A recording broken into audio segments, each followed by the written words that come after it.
Welcome back to the Glac Studios oil painting tutorial. This is Gomathi Siva Sankaran, and we are in class 4 of the basics of oil painting, and we are trying to understand all the nuances that are never detailed, never in a detailed form discussed or debated when we get started with oil painting. And I have always wondered why all these things are never discussed.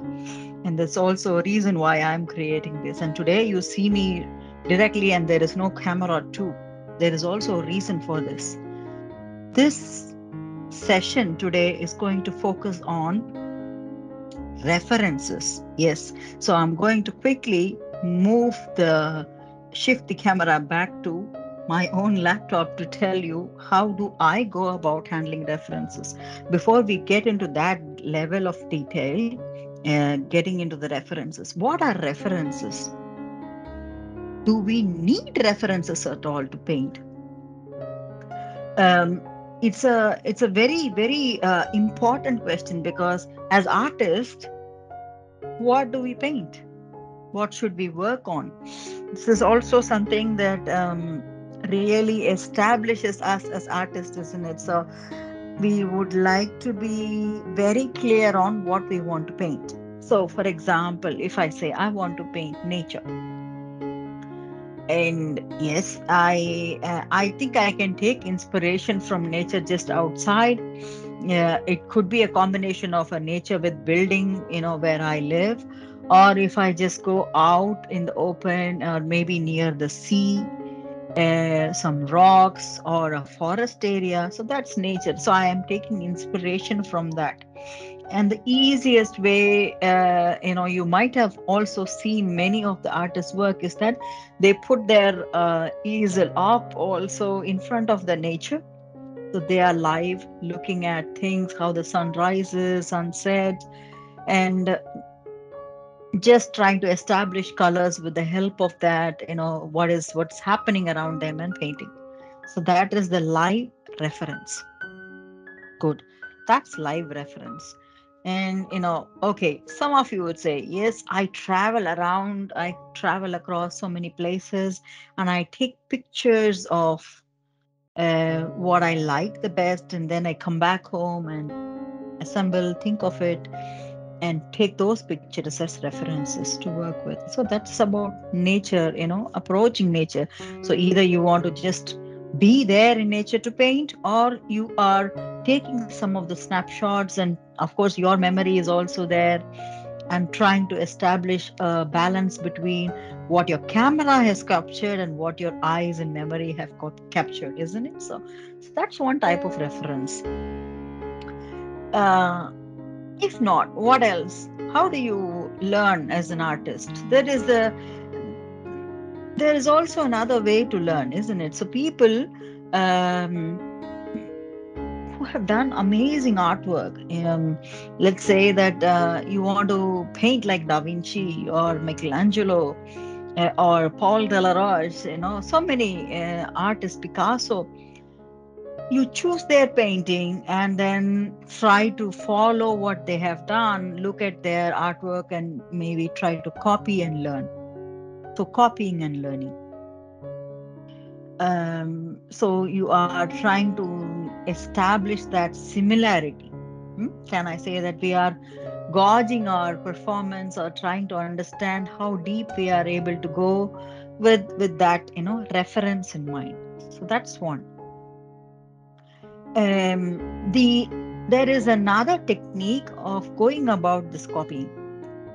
Copying is a very good way to start with. I wouldn't, say anything against it at all, because I have done many, and even now, if you ask me to practice by copying, I wouldn't say no to that. I will always sit down and try to not to copy, but to just learn how to get into that type of technique, learn another technique. So even today, just an hour ago, I was watching how another artist was approaching fur in an animal, and I was just trying to learn how she was doing it and so on. So I watch and I try to learn.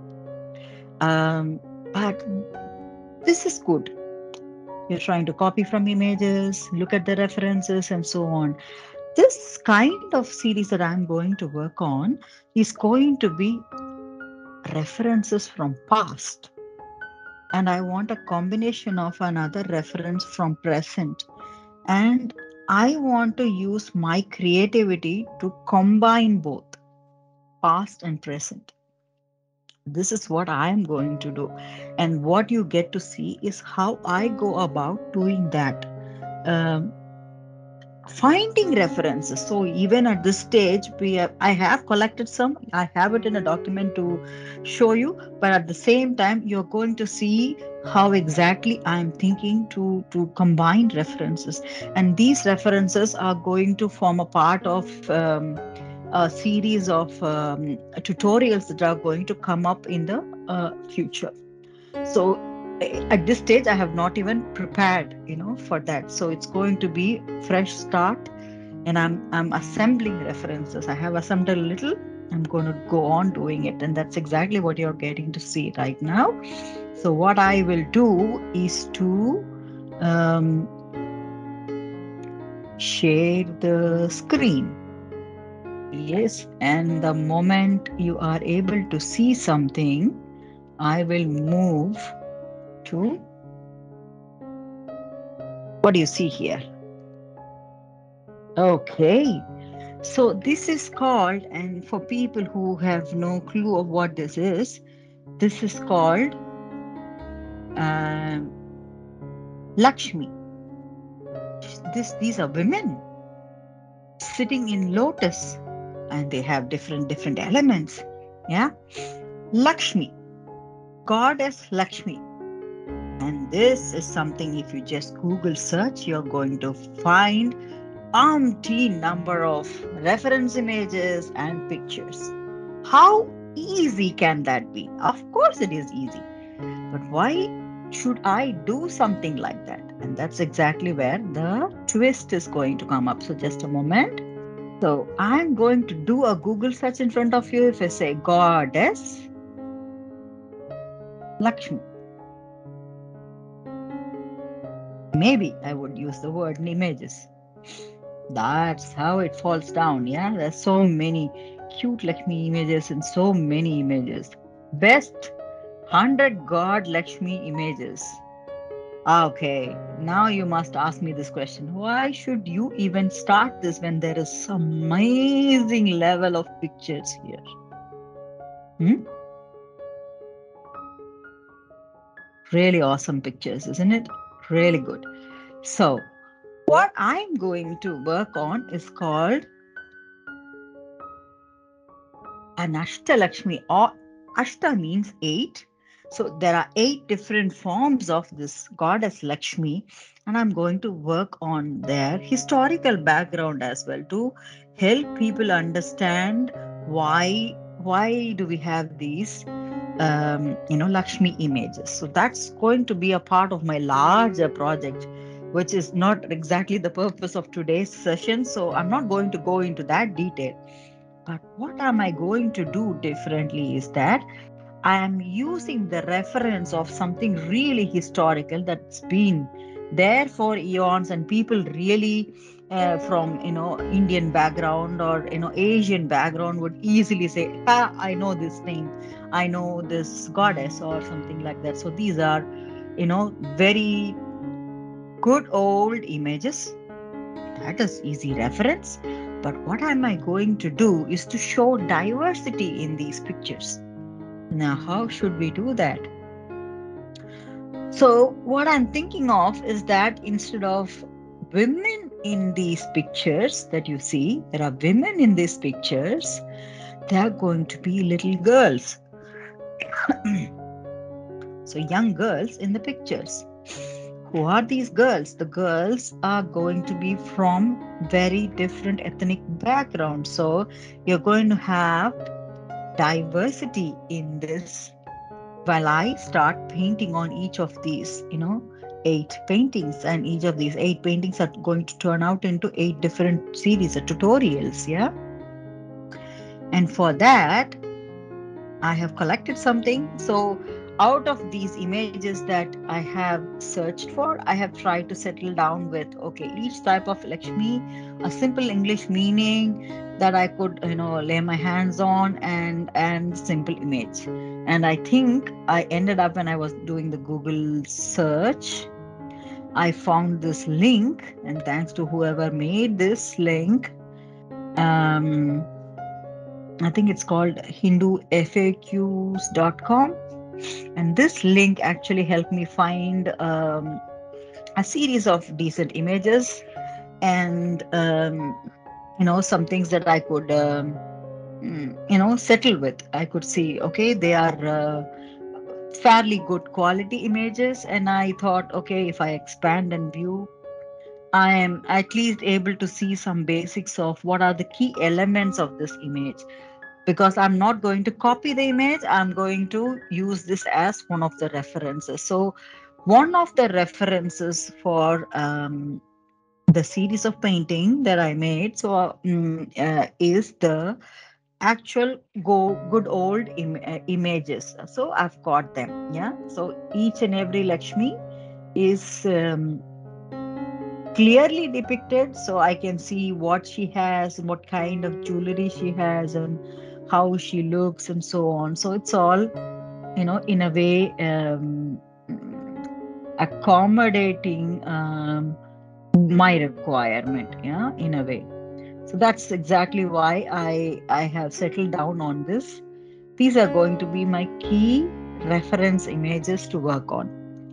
Number two, what I said was that I need to have some parallel images of girl children. So what I had to do was to look out for, images that are legally available, like, for example, Shutterstock or so, and try to pick up some images. And that I have also done and added up in this file. So this is how I combine and say that, these are going to be my key images to work with. And look at this. What I have here is images of girls, and it's from today. It's young little girls, and let's just keep on moving, scrolling. You will see that the girls could possibly belong to different ethnic backgrounds. Lovely smile, lovely girls, isn't it? And we don't have any particular diversity represented here. You see, this is, I think, South African. I don't remember how I, did. And then I did find some Australian little girls. I don't remember which country these girls are. I think must be, Danish, some of them, American. I don't know. I kept on searching and I found really interesting faces, smiling baby girls, girl photos. So these are going to be a combination of references. So what exactly am I going to work on is, um, at this stage, it's going to be these Lakshmi images that we saw. Mm. So these Lakshmi images that we saw, but we are going to use another level of element to it, which is face of little girls. So what kind of paintings are they going to turn out? So what kind of creativity will there be? What kind of restrictions will there be? So when you look at references, multiple reference to work with, this is also, challenging you with a combination of opportunities and combination of um, what do you call, risks maybe, or you can also say restrictions to face. That, okay, for example, let's say that this is an elephant goddess, they are saying here, and if I have to work on this, I think definitely there is the elephant element that is to be done. And yeah, all these Lakshmis will have to be seated on a lotus, or maybe standing on a lotus. So there is this lotus element that is going to be there. There are hands, multiple hands that are there. Did you notice that is one challenge here, isn't it? Women are multitasking, so so we do have many hands, and we don't have any issues with the number of hands when it comes to such goddesses. So it's only representative of doing so many good things, at the same time. So all these are going to be coming up as restrictions, not necessarily restrictions, but you can say that you must have to do certain things.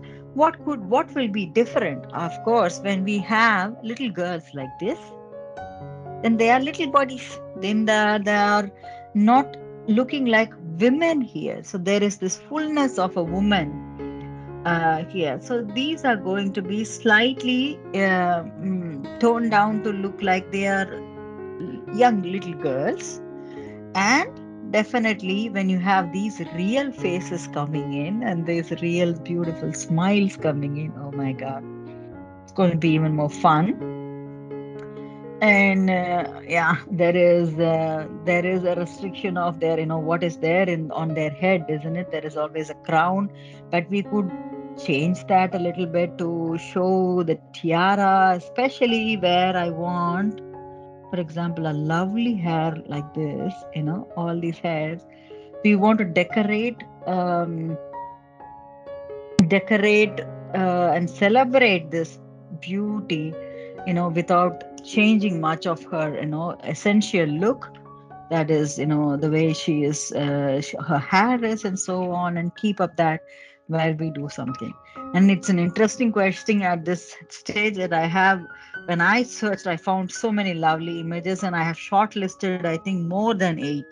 The whole point was to do 8, and I have already more than 8 girl pictures here, so I haven't really decided which one should go for which. That's going to be another puzzle to solve, which I will solve when the time comes. But for now, I am happy with these images and happy with the challenges that I have. So this is where, for a creative person, I would say, making a stop with reference search. Yeah. Um, Again, I want to stress one thing. This is a key reference search. There could be additional, or what do you call, a complementary reference searches. For example, we did just talk about, there are elephants here.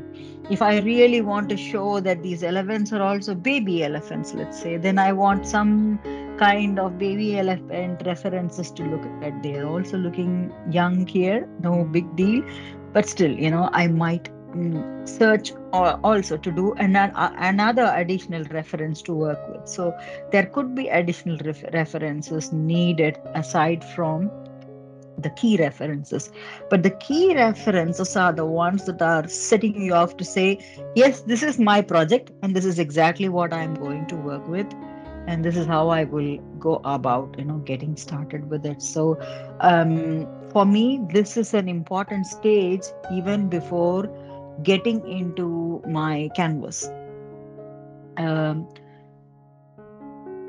when you have some kind of clarity and you have picked up some kind of references, either where you have taken some pictures, or where it is and you can go frequently to those references, or you have downloaded some images from some of these websites to help you with the process.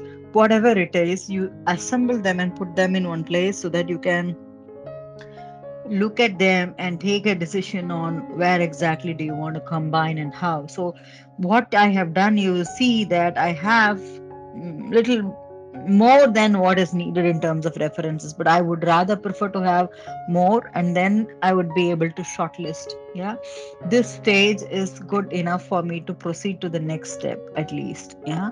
And when I come to each and every working on each and every goddess and each and every tutorial that I will be going over in detail, you will also see me picking up one of those girl images and saying, okay, which one goes well with one, and saying, okay, this is one we are going to zero down on, and we will just focus on that image and that Lakshmi image together with the other girl image, and get started to work with the paintings in detail. So that's exactly how we are going to go about when you move on to the other tutorials that you will be seeing me upload. So let's come back and do a short summary of what we have done today. I am stopping the screen share. Yes. So we have understood different ways of approaching references. And what I have shared with you is my approach to working with references. And I want to also stress why exactly I work this way. I work on diversity and inclusion, and that's one of my key areas and reasons for my business enterprise. And I make sure that I'm able to build a bridge between the old and the new, and also between different traditions and cultures wherever possible. And this particular project really came up so interesting to me that I decided to pick it up and say, yes, we have a lot of Lakshmi images. We celebrate womanhood and the power of womanhood in so many forms.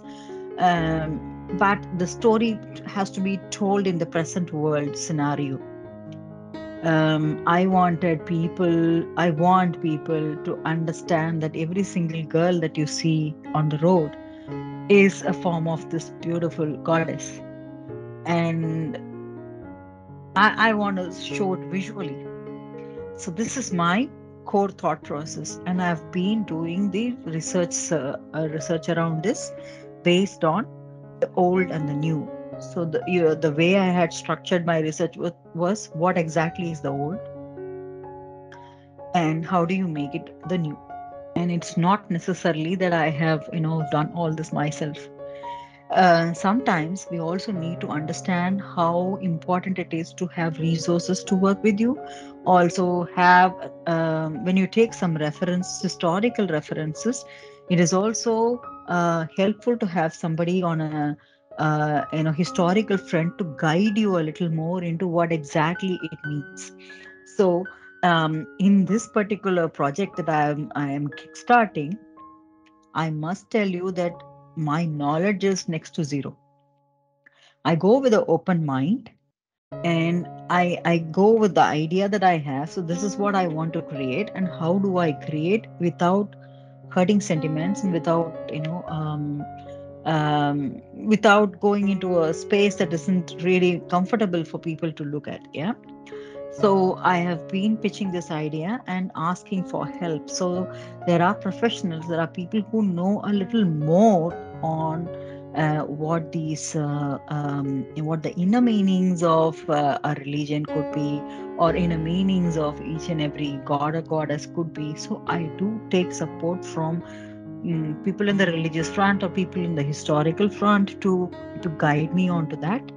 And then I really tend to understand, make an effort to understand that is this the exact meaning you're wanting to say, and what exactly uh, could it mean if there were an alternative meaning, and so on, just to see what kind of risks are involved, and how do we present it in a viable manner. So there is a lot of research that goes prior to getting the reference pictures. And even while in production, while I am doing the paintings, I am also discussing with people on the go that, okay, this is what I created, how does it look? And then I take some feedback. I have a couple of examples to share with you. One of my tutorials is about a baby girl paintings. It was just a baby portrait making tutorial that I did, but I did take the reference of a girl child that I knew, a family that I knew. So while the painting was getting done, I was also recording on the go.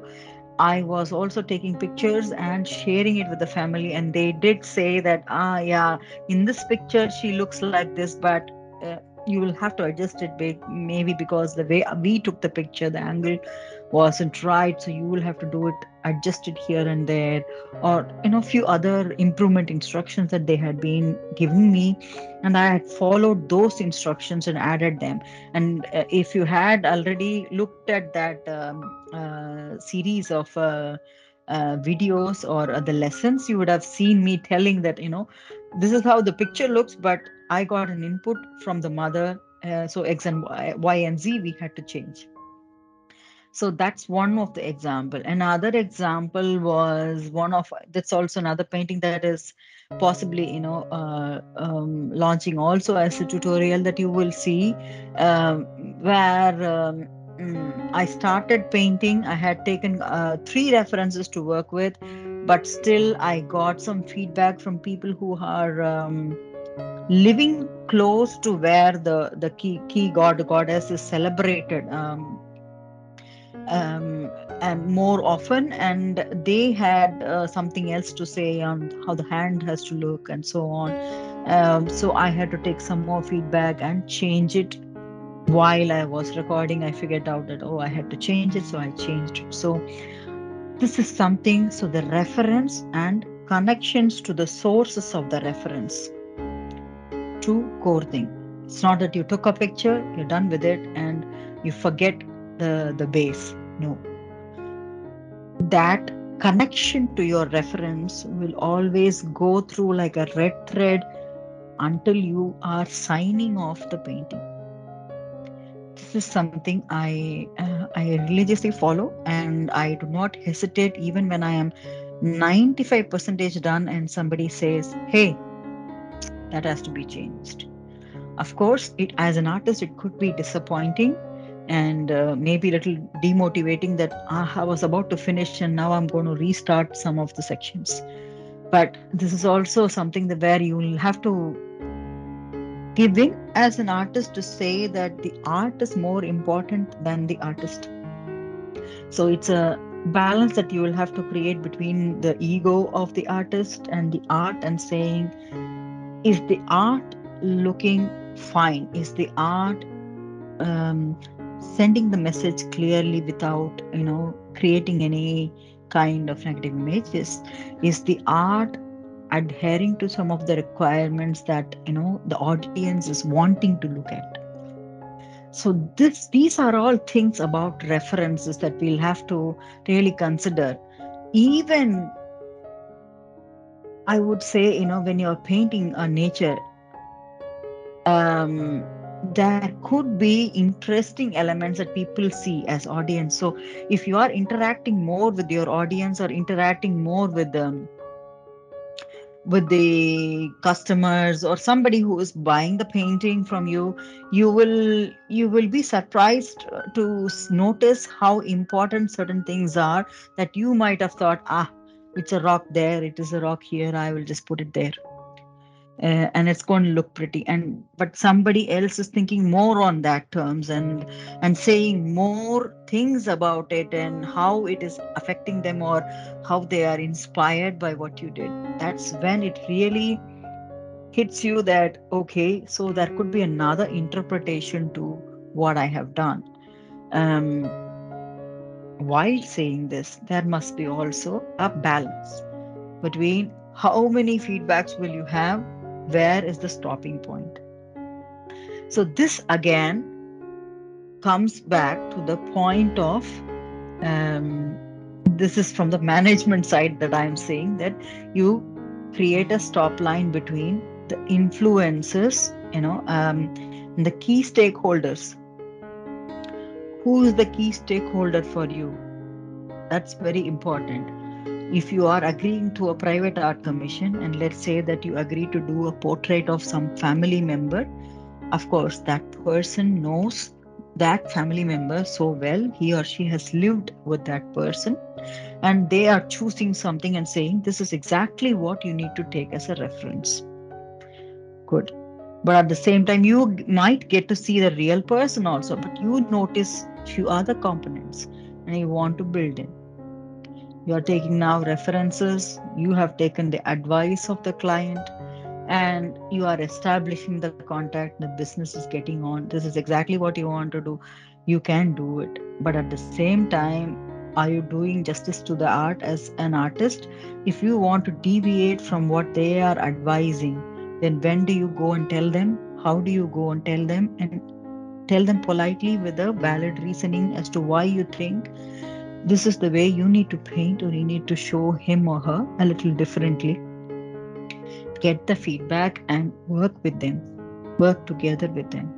So doesn't matter what you are working on, references, your connection to the reference, connection to the source is really needed till the nth moment. Of course, artists, we are going to rely on our creativity wherever possible, we are going to play along, but we need to set those boundaries.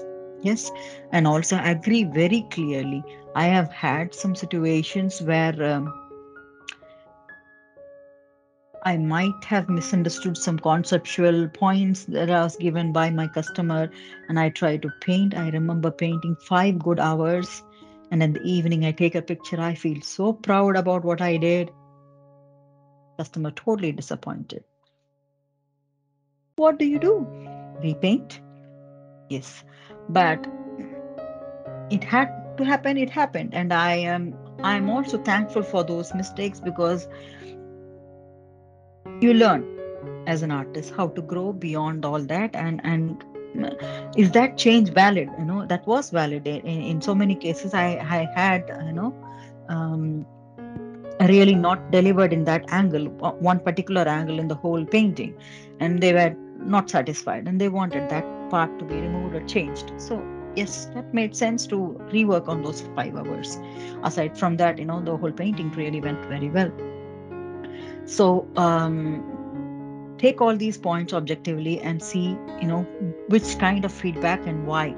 Always ask the question why, and always be ready to explain why when you are debating on why you want this and not that. Yeah, this is ongoing. And when it comes to stakeholders, coming back to the stakeholders, you cannot satisfy everybody in this world. Unfortunately, it's a little too hard, I guess. So who is that stakeholder? In this case, I said a private art commission, you know who the stakeholder is. Maybe there are a few other things, like in this example that I said, yes, there is some religious elements here, so I have some religious people, and historical elements here, so there are some historical people that I am in touch with to get some background information and input to make sure that I'm in the in the right frame to work. Yeah, so this is fine. But will I go around asking to the whole world and taking feedback, but everyone, I will never be done with the painting at all. Yeah, so I'll have to make a stop with who and who. So I have established some contacts and say, yes, these are the people that are going to help me with ABC. So this part is religious, and religious X, and this part seems to be a little bit of history, so a historical X or Y. Okay, and this is something as maybe artistic, so I need somebody artistic in this area to help me, so that is an Z. So X, Y, and Z are going to help me in all these matters, and when I combine um, all these three feedbacks, then I will try to make my concept more clear and work on it on the go. This is my uh, decision only for this case. Maybe the case is different with another painting. So go step by step and make sure that the references and where you are getting references from, the sources, are clearly established. And these are the stakeholders. You're clearly established what kind of input are you going to get, what kind of feedback, and when. Not when you're done with the painting totally. You've spent hundreds and hundreds of hours and you say, this is what it is. Do you like it? Uh, Maybe they don't. Maybe they do. You never know. So be ready for all that. Yes, this is exactly what I wanted to cover in this session. So we are very prepared to work on some large projects. So these are nitty-gritties, but these are very important nitty-gritties. If we miss out on this, we're going to be disappointed in the long run. So that's exactly why I have touched upon this topic. And I hope you liked the session, found it useful to work with. And yes, let's get on to the next session to look at some more basics before we are ready to work on the other tutorials. Yes, thank you. Bye bye.